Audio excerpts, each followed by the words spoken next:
This happened a few weeks ago. I'm Jake, 34, and I've been a park ranger in my small town for over 10 years. I love being outdoors, so I decided to take a weekend for myself. A solo camping trip sounded perfect after a busy season at work. I set up my tent by a flowing stream. The sound of water was calming. But what happened next still haunts me. The first night was quiet. Maybe too quiet. I lit a small campfire and gazed at the stars. I felt relaxed until I noticed a flickering light deep in the woods. At first, I thought it was a firefly. I looked closer but didn't see anyone. Curiosity took hold, and I went to investigate. When I got there, the light was gone. I felt a chill run down my spine but brushed it off as my imagination. The second night was different. I had forgotten all about the light. I cooked dinner, listened to nature, and fell asleep early. Around midnight, I woke to distant laughter echoing through the trees. My heart raced as I sat up, scanning my camp. It was empty. Everyone else was miles away. I felt uneasy but thought it might be animals or kids playing nearby. I tried to go back to sleep, but it was hard. The final night, things took a turn. I woke up to a rustling sound outside my tent. My heart pounded as I whispered, "Hello?" No reply. I listened closely, my breath catching in my throat. The laughter returned, closer this time. I jumped out of my sleeping bag and grabbed my flashlight, hands trembling. I peered outside but saw no one. It was then that I noticed my supplies scattered around the campsite. I had arranged them just hours ago. Confused, I looked for footprints. They circled my camp, leading back into the woods. Anxiety gripped me. They didn't just look human. They looked wrong, twisted almost. I thought maybe I was seeing things, but the feeling of being watched was undeniable. Then I heard the laughter again, echoing through the trees. Different this time, mocking. Cold sweat formed on my brow. I quickly packed my gear, adrenaline rushing through me. I jumped in my truck and drove away fast, my heart racing. Now I can't stop thinking about those 3 nights. The flickering light, the laughter, and those strange footprints. They don't make sense. I wonder, was there something else in the woods with me? Something hiding just out of sight? What was it that followed me into the dark? I thought I could shake the feeling once I got back home. But every corner I turned, I felt it creeping back. The laughter still echoed in my mind. I tried to distract myself with work, but it was no use. I kept checking the news for reports of missing campers or strange sightings, but nothing caught my eye. One evening, a week after I left the woods, I decided to visit a local coffee shop. I thought a warm drink could help clear my head. As I sipped my coffee, I noticed a couple of regulars chatting about a camping ghost that haunted the area. They described encounters similar to my own. Flickering lights, odd laughter, and strange trails that led nowhere. I listened, my heart racing. Maybe it wasn't just me. Feeling brave, I approached them. "What do you know about the ghost?" I asked. They exchanged surprised glances before the older man spoke up. "They say it lures people into the woods, playing tricks on them. Some say it's a warning." "A warning?" I asked, my stomach knotting at the thought. "People disappeared out there years ago. You really shouldn't go back alone," he cautioned. I left the shop, the weight of their words heavy on my shoulders. That night I decided to investigate more. I pulled out my laptop and searched for any information about the stories. What I found was chilling. There was a series of disappearances over the decades, all linked to the same part of the woods near my camp. Some had never been found. I couldn't help but feel that whatever had happened to me was connected. The laughter, the footprints, the way I felt small and exposed, it was all part of something bigger, something dangerous. The next morning, I felt restless. I needed to get back out there. I called a friend, Casey, who had gone camping with me before. "Listen, I need to go back to the woods. I think I have to face this," I told her. "Jake, are you serious? After everything that happened?" she replied, concern evident in her voice. "I need answers. I'll be careful," I insisted. After some back and forth, she agreed to join me. I felt a mixture of comfort and dread, 2 emotions swirling together. We set out that same weekend. The drive felt longer than I remembered, anxiety eating at me with each mile. When we arrived, I couldn't shake the memories of my last night alone. The rustling, the laughter, it made my skin crawl. As we got our gear together, I spotted something in the distance. It was a flash of light, just a glimmer between the trees. My heart raced again. I turned to Casey. "Did you see that?" "What?" she asked, squinting into the woods. "Nothing. Let's just get set up," I said, trying to push it aside. I kept my eye on the woods, wondering if whatever it was would reveal itself again. As night fell, we sat by the fire, laughter bouncing between us like a shield against the darkness. But deep down, I felt the unease creeping in. And then it happened. I heard it. The laughter, clearer than before, rising among the trees. It wasn't just a sound. It was haunting, almost taunting. That's when I realized we weren't alone. The laughter faded, but an unsettling silence took its place. I scanned the darkness, searching for whatever had produced that eerie sound. It felt like the whole forest held its breath, anticipating something. "Did you hear that?" I asked Casey, my voice barely above a whisper. She nodded slowly, eyes wide. "Yeah, it sounded close. Let's go check it out," I suggested, trying to sound more brave than I felt. She hesitated, but I could tell she was curious too. We gathered our flashlights and edged away from the fire, the glow flickering behind us like a timid guardian. As we stepped into the woods, the world seemed to change. The trees towered overhead, their branches twisting into odd shapes. Shadows played tricks on our eyes, distorting the shapes and making us jump at every creak and rustle. We moved deeper into the thicket, following what we hoped was the source of the laughter. My heart raced faster with each crunch of leaves beneath our feet. I wanted to turn back, but curiosity clawed at me, urging me onward. Then I heard it again, a piercing giggle, followed by what sounded like voices whispering. Though I couldn't make out the words, it felt almost playful, a cruel game being played in the dark. "This isn't funny, guys," I called out, half expecting a friend from another campsite to jump out at us. But there was no response, only the wind swaying through the trees. "Jake!" Casey's voice trembled beside me. "Do you think we should go back?" I opened my mouth to reassure her, but before I could speak, a flash of light cut through the darkness ahead. It was bright and shimmering, standing still like a beacon. "Look!" I pointed toward it, heart racing. "Maybe it's a camper?" she suggested, but I felt cold dread wash over me. Campsite lights don't gleam like that. They're steady, not flickering like a candle in the wind.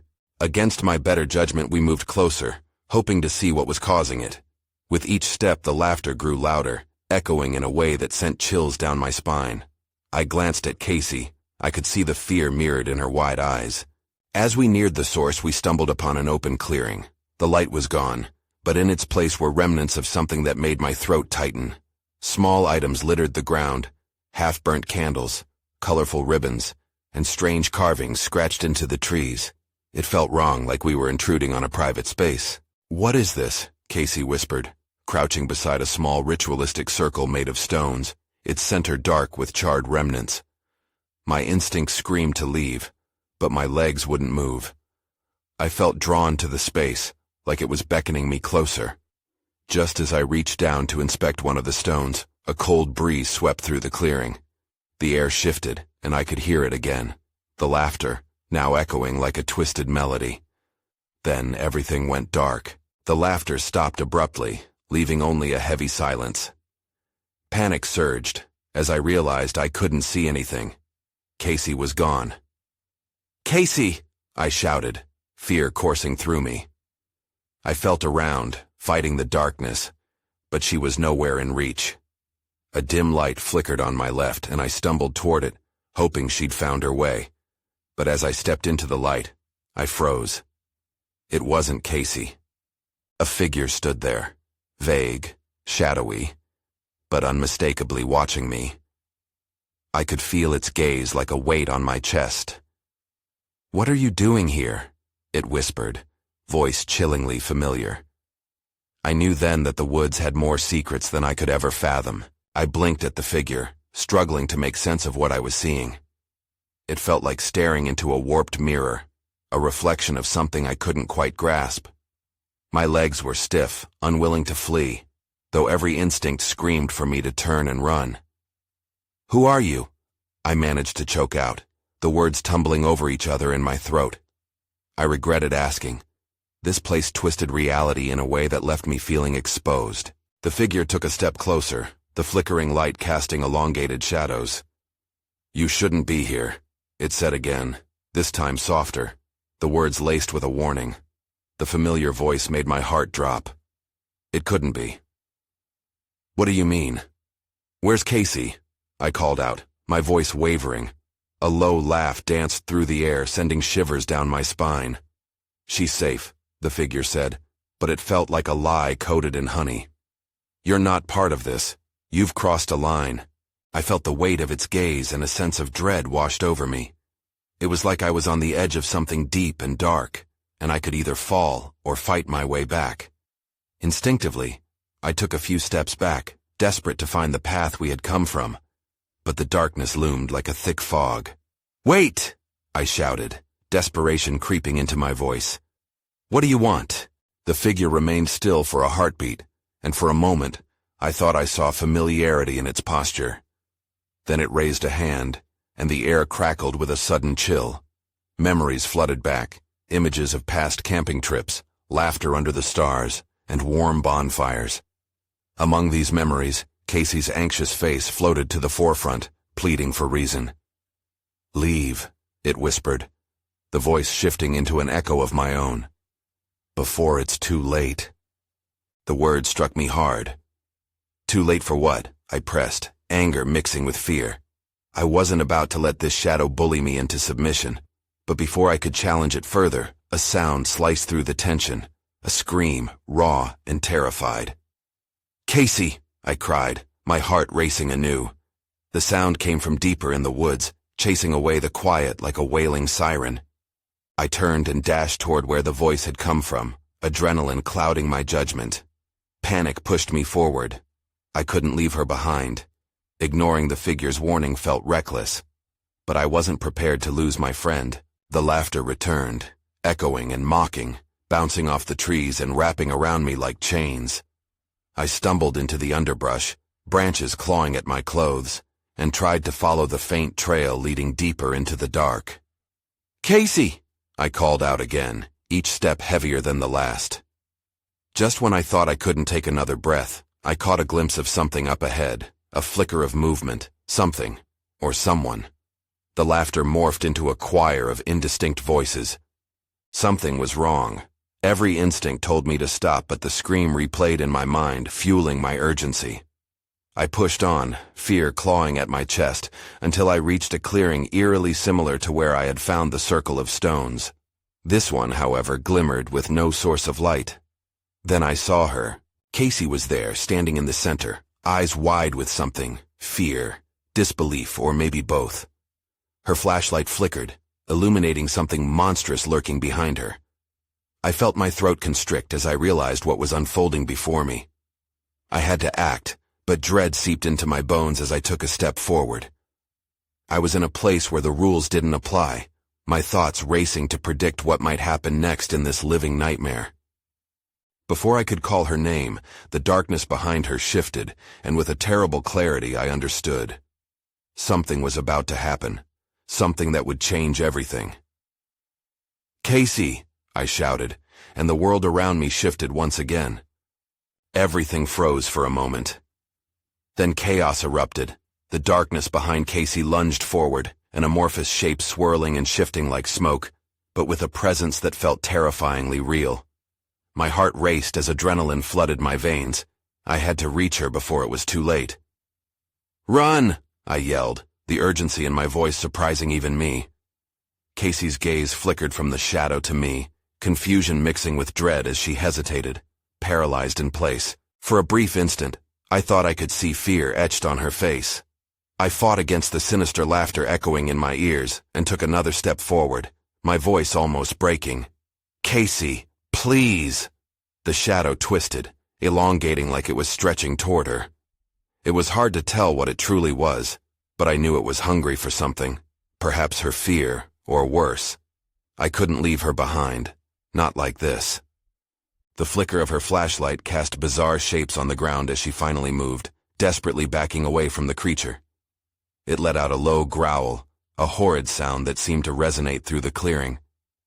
The air turned cold, sharper, and I felt an ominous pressure pushing against me. "Stand behind me!" I shouted, hoping to shield her from whatever was creeping closer. But would I even be enough? I had no clue how to fight something like this.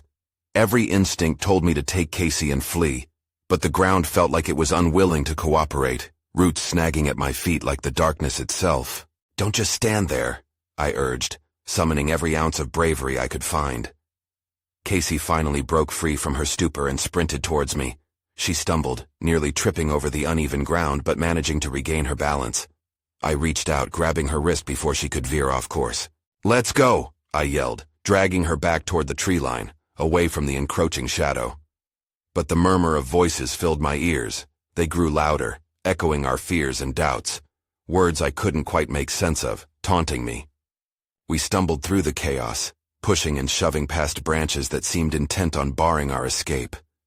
The laughter swelled and then faded, replaced by frantic whispers that seeped into my mind. Each step felt like we were wading through concrete, the threat of the darkness nipping at our heels. Then, I saw something flash in my peripheral vision, a glimmer of silver against the night sky. I pulled Casey to a halt. "Is that your lamp?" I asked, pointing toward the fading glow of the flashlight she had dropped not far behind us. "No time," she panted, tears glistening in her eyes. "We have to get out." Before I could respond, the shadow surged forward, lunging at us. A surge of primal fear demanded I move, but instead, I turned back, determined to at least grab the flashlight. That's when I saw it. A shimmering thread weaving through the darkness, almost like a path tracing its way back toward the circle of stones. Confusion spiraled in my mind. Why had I never seen it before? "Follow me," I called to Casey, who was still frozen on the spot, fear gripping her. "I see a way out." With one last glance at the darkness closing in, I darted toward the glimmering thread, my heart thundering. We had to escape. The whispers turned to a chorus of anger as we raced ahead. But as we reached the thread, the world around us shifted yet again, an unsettling silence descending. What awaited us at the end? I couldn't tell, but there was no turning back now. Behind us the darkness roared with fury, and all I could do was hope we were heading toward salvation instead of deeper into the nightmare. The thread pulsed like a heartbeat as we rushed toward it, a silvery lifeline in a chaos of shadows. Fear gripped my chest, but the glimmer seemed to promise something different. I could feel Casey's presence flickering beside me, her breath erratic, her hand clenching mine like it was the only thing tethering her to reality. "Keep running!" I shouted, not daring to look back. I could almost hear the darkness howl behind us, a terrible thing that wanted nothing more than to consume us whole. The thread shimmered with a strange energy, pulling us closer, promising escape. Just ahead the trees parted, revealing an opening. Light spilled from the thread, illuminating the ground in a soft glow. We darted forward, and as we crossed the threshold, the cold air behind us vanished. It was as if we'd stepped into a different realm, a transition from chaos to calm. "Where are we?" Casey whispered, her eyes wide as she took in the scene around us. I took a moment to catch my breath. I don't know," I replied, feeling the weight of uncertainty. The clearing was serene, almost too good to be true. Moonlight bathed the area in silver, with wildflowers dancing in the light breeze. It felt like a sanctuary, but something deep inside me warned that it might not last. The muffled sounds of the woods surrounded us, but the whispers faded, leaving behind an eerie peace. As I looked closer, I noticed the remnants of something old, a strand of stones encircling a fire pit at the center. Ritualistic, maybe, but for what purpose? "What are these rocks for?" Casey asked, stepping forward to examine the stones. I could see her curiosity outweighing her fear. I was less convinced. "Whatever it is doesn't feel right," I warned, my instincts screaming at me to leave. But the thread, our only link from that terrifying pursuit, was fading, dissipating like morning mist. We were trapped between two worlds. Then, without any warning, a silhouette emerged from the edge of the clearing. A figure stepped into the moonlight, and I went cold. "Hello?" came a soft voice, inviting yet strange, sending a shiver down my spine. The person looked familiar, yet I couldn't place them.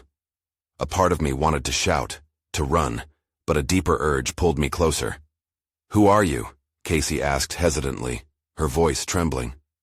The figure smiled, a benevolent expression that seemed out of place against the backdrop of our recent panic. "You shouldn't be here." Each word spilled out like an echo, reverberating through the quiet. "Yeah, no kidding," I shot back, trying to keep the tremble out of my voice. "We ran away from something shadowy. You didn't happen to see it, did you?" "Oh, it's always nearby," the figure said, stepping forward. "But it's drawn to fear, and you two have much of that to give." My heart sank. Fear was tantalizing to the darkness. Was that why it targeted us? Before I could digest this revelation, the wind picked up, swirling around us. The once peaceful glade began to darken, shadows creeping back like angry waves. Casey let out a panicked gasp, her grip tightening on my arm. "Run!" I shouted again, but the figure raised a hand, halting our movement. "Wait. You need to listen," they urged, their voice almost soothing. "The thread will lead you home, if you have the courage to face what's hunting you. Just remember, fear can be transformed." Behind me, the darkness reared up, a looming presence that threatened to swallow us whole. My instinct screamed at me to flee, but the figure's words anchored me. What did they mean by fear being transformed? Before I could ask, the shadows lunged forward again. I felt the rush of wind and chaos trailing close behind. We had to make a choice, face the shadow, or trust in the figure's mysterious advice. Just then, I caught sight of where the glimmering thread had once been. It flickered like a dying flame, beckoning us back toward safety, or potential doom. "Casey, we need to go now," I shouted, pulling her back toward the thread. But as we raced toward it, my mind swirled with doubt. Would we be running into the grasp of our fears, or could we finally break free? My feet hit the ground hard as we sprinted toward the fading thread, but each step felt heavier, the weight of dread pulling us back. The shadows were thrumming with life, tendrils stretching out, eager to ensnare us. I glanced at Casey. Her eyes were wide with fright, and I could see her uncertainty mirroring my own. "Just a little further," I urged, though every part of me screamed to stop, to rethink, to run in the opposite direction. I could hear the whispers returning, no longer soft, they were sharp, taunting us with our fears. Then, to our left, a frantic rustling erupted in the bushes. I stopped in my tracks, adrenaline surging like fire through my veins. "Did you hear that?" I asked, my voice barely above a whisper. Casey nodded, her eyes darting toward the noise. "Please, let's just go," she said, tugging at my arm. Ignoring her pleas, I cautiously approached the wall of dark foliage. Doubt hung in the air, heavy and oppressive. I wanted to push through it, to see what lurked behind. But the whispers merged into a cacophony of chaotic sounds, fear, laughter, despair. It sent shivers down my spine. Suddenly the rustling broke free, and a small creature dashed past, its body a flash of gray against the night. I gasped, jumping back as it startled us both. But then I froze, realizing what I had seen. It wasn't just any animal. It was a rabbit. And not just any rabbit, but one with bright, glowing eyes that seemed to cut through the darkness. "Did you see that?" I turned to Casey, who looked as puzzled as I felt. "Yeah," she replied, her voice shaky. It almost looked like it was made of light." Before I could respond, another noise echoed across the glade. It came from the fire pit, a low rumble that seemed to pulse with energy. The stones surrounding the pit glimmered faintly, responding to the growing tension in the air. "What's happening?" Casey whispered, her breath hitching in her throat.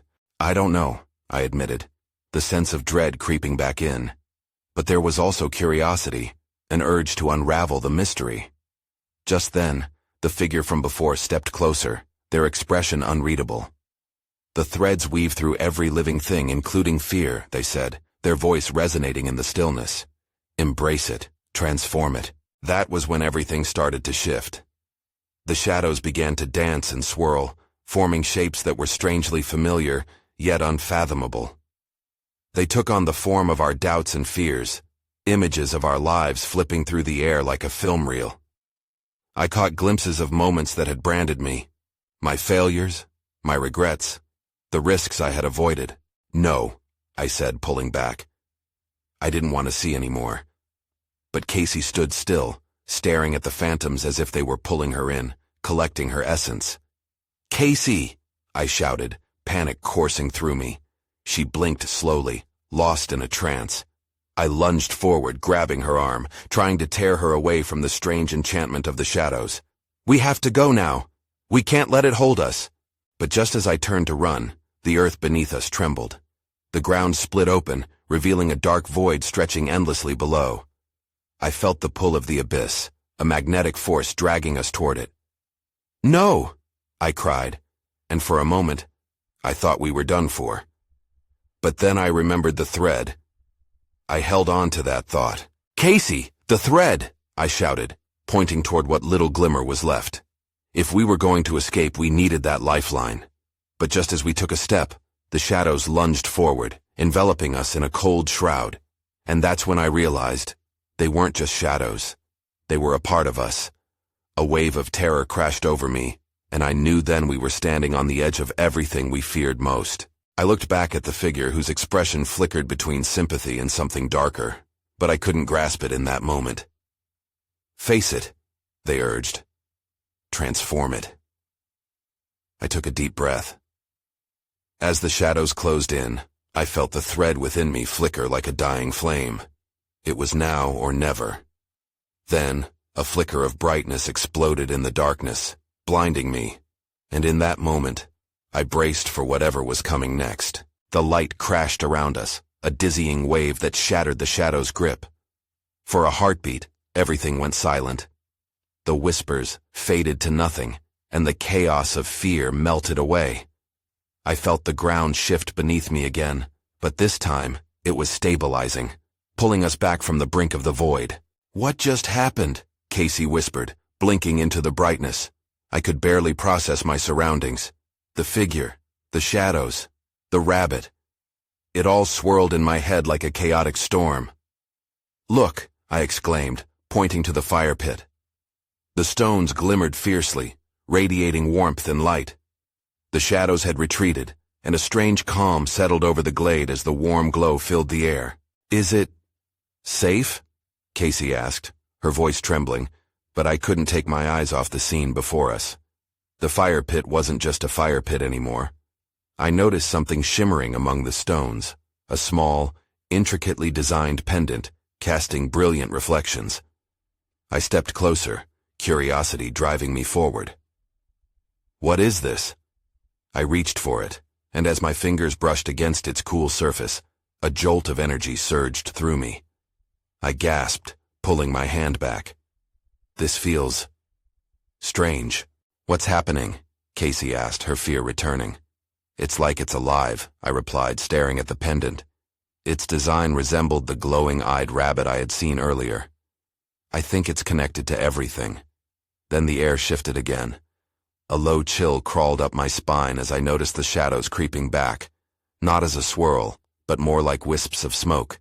They drew closer, drawn to the pendant as if it had a magnetic pull. I felt a weight pushing down on my chest again. This was wrong. "Casey, we need to go!" I shouted, retreating from the fire pit. I turned to grab her arm, but she hesitated, eyeing the pendant with a mix of fascination and fear. "But what if it helps us?" She looked torn, her gaze flickering between the shadowy edges and the glimmering artifact. "Helps us with what?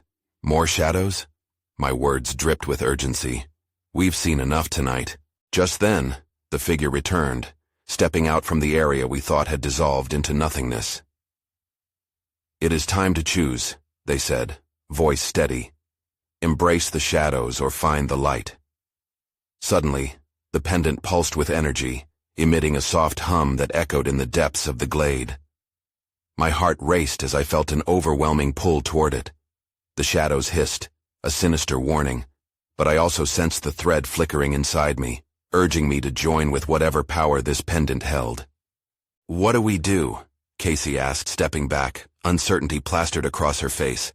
I clenched my fists, torn between fear and curiosity. Then, a thought struck me. A possible way forward. What if we both hold it? Before I could think better of it, I grabbed the pendant again, and this time I pulled Casey in. "On three," I shouted. 1, 2, 3. We touched the pendant together, and the world erupted in a flash of blinding light, engulfing us once more. The shadows screamed and recoiled, but I felt different, stronger. Then everything went black. I braced for impact, but hit nothing.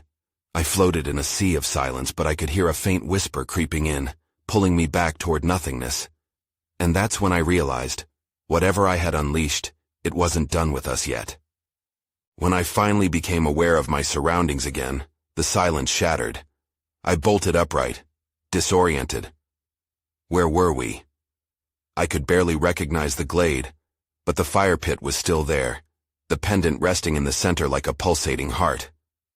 The shadows had fallen away, leaving only hints of their presence in the branches overhead, a dark outline against the stars.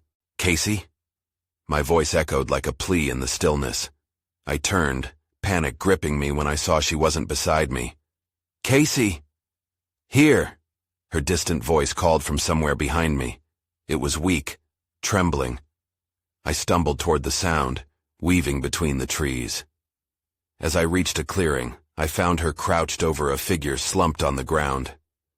My breath caught in my throat. "What happened?" She looked up, fear written across her face. "It's the figure." She pointed, and I saw the shadowy being sprawled in an unnatural position, the clothes eerily familiar. It was the same cloak it wore before, but now it seemed as if the shadow had swallowed it whole, leaving only a faint outline. "Is it dead?" My words trembled. "I don't know, I think we did something." She seemed just as lost. I stepped closer, drawn by an unusual urge mixed with dread. The air felt charged, the ground vibrating under my feet. That's when I noticed the pendant still glowing, casting flickering shadows that danced beneath the figure's body. "We need to get away. Now." I reached for Casey, but a blast of energy jolted through the air, pulling at us as if the ground wanted to swallow us whole. "No, wait!" Casey cried, her eyes wide as she took a step back. "Look!" I felt a chill creep down my spine as the pendant intensified, the shadowy figure stirring as if roused from sleep. It lifted its head slowly, whatever life remained seeming to draw from the pendant's light. The whispers returned louder this time, a cacophony of voices rising in pitch. "Embrace the shadows," it murmured, darkness swirling around its form. A surge of instinct pushed me back. "Casey, we can't stay here." I pulled her arm, desperate to escape the dark energy coiling around us. But she hesitated again, the pendant's glow captivating her. "It's calling to me. I can feel it. What if it can help?" Her voice wavered, torn between fear and something akin to hope. "No! Remember what happened last time," I shouted, my heart racing. The shadows writhed closer, whispering promises of power, of understanding. But I knew their nature. I didn't want to be lured in again. Then, with a suddenness that made my pulse quicken, the figure lunged towards us, arms outstretched. I instinctively pushed Casey behind me as a rush of darkness erupted. "Get ready!" I yelled, feeling the energy of the pendant swell in a rising tide around us. We had to choose, fight or flight, before the shadows consumed everything. But amidst the chaos, I saw it again, a flicker in the darkness beyond the figure, a glowing shape that looked like the rabbit from earlier, darting through the trees, urging us to follow. "Run!"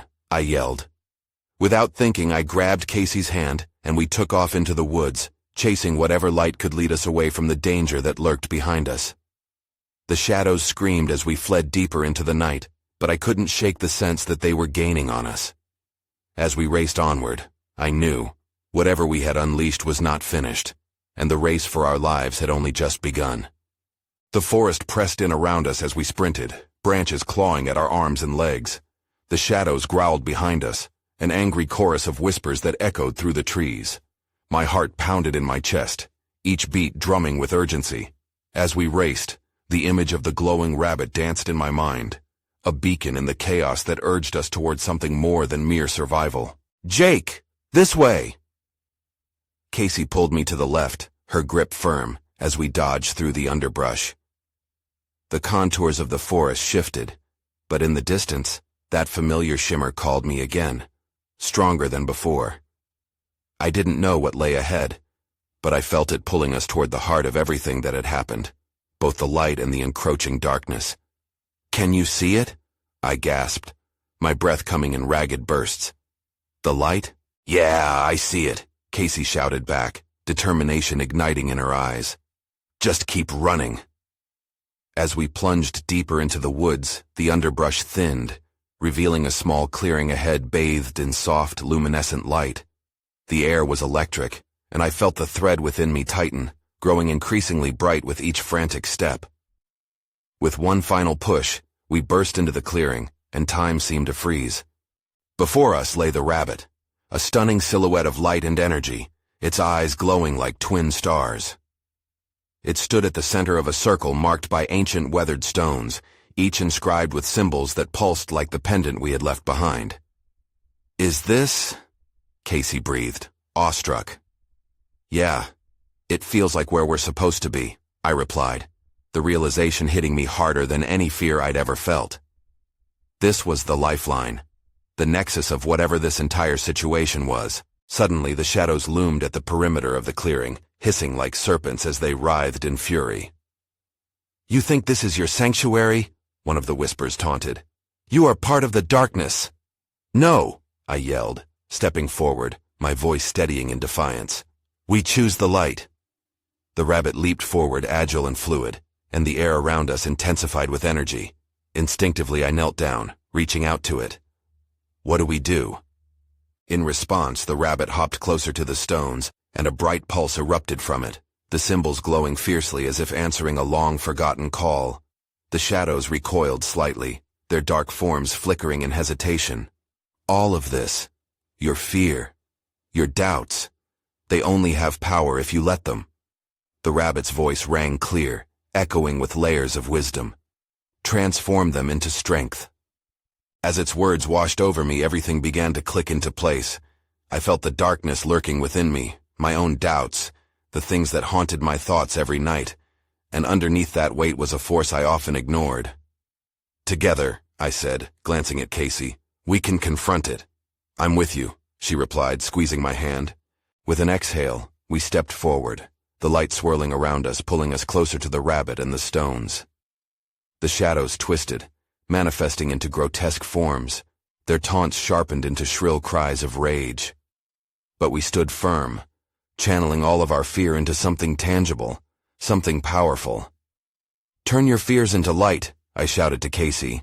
"Turn your fears into light," she echoed, and in that moment, we drew from the core of energy, the thread of hope entwined with our own fears, and we transformed it into something that could push back the darkness. With a sudden burst, the circle exploded in radiant energy, light cascading from us in all directions. The shadows slashed through the brilliance, clawing back at us, but the energy from our unity, the warmth of embracing our own fears, shined brighter. "Push back!" I yelled, my voice lodged in the maelstrom of chaos. "We can beat this!" The clearing erupted with a blinding flash, radiating waves of light that sent the shadows into disarray. They shrieked, falling back as we advanced, pushing through the darkness. Within the haze, I caught sight of the figure that had haunted us before, a shadow of its former self, retreating into the depths of the forest. As the light enveloped us, it felt like emerging from a deep pool, breaking through the surface into fresh air. The darkness faded, dissolving into the night's embrace. I dared to look around, breathless, everything quenched in a serene stillness. The flickering energy remained, twinkling like stars overhead. Did we do it?"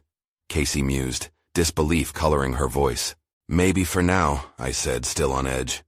But the weight of terror had lifted from my chest, and I felt a sliver of peace amid lingering apprehension. The rabbit stood near the remnants of the stone circle, a gentle guide in this world of uncertainty.